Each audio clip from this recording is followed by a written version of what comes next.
Welcome to Tax Sale Insiders, the latest from Tax Sale Resources, bringing you information about tax sales from experts in the industry. TSR has interviewed a variety of industry leaders across the country, including Stephen Morell of Juristine in Louisiana, Maureen Zink of Carlisle Law in Ohio, John Stanko of Stanko McCarthy Law Group in Illinois, and many, many more. The following is just a small snippet of a longer, in-depth interview with one of these leading industry experts.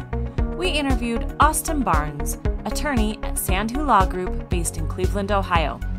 Austin has been in the tax foreclosure business for over 30 years, first by representing the governmental sector and then moving into the private investor sector.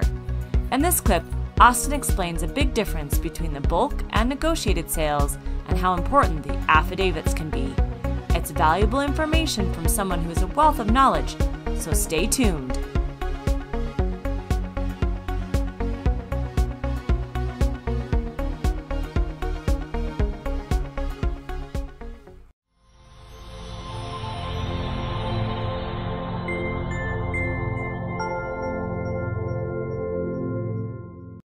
Also, a key difference between the bulk sale and the negotiated sale is that with a negotiated sale, the purchaser has to submit an affidavit to the treasurer.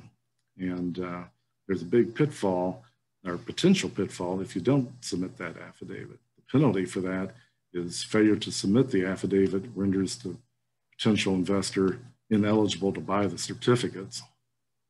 And if you make a false or misleading statement in that affidavit, you can be banned for a period of up to 5 years from purchasing in that county.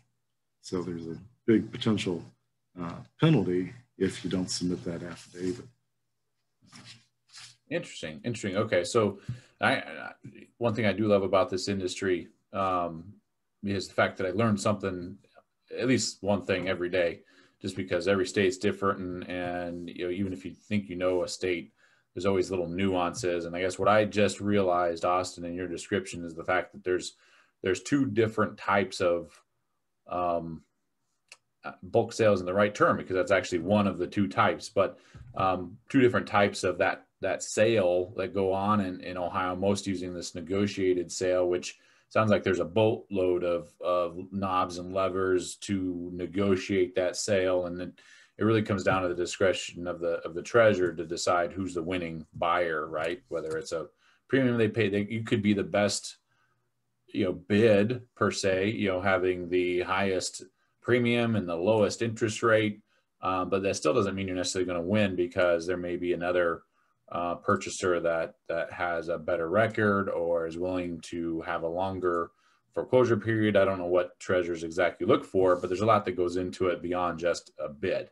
And then on the other hand, you've got these bulk purchases, which sounds like it's much more straightforward you're buying the whole data tape, you're buying the whole tape of liens, and you are bidding down, from 18% down, and the lowest bid wins. And that's the end of the day, assuming you have the capability to buy it.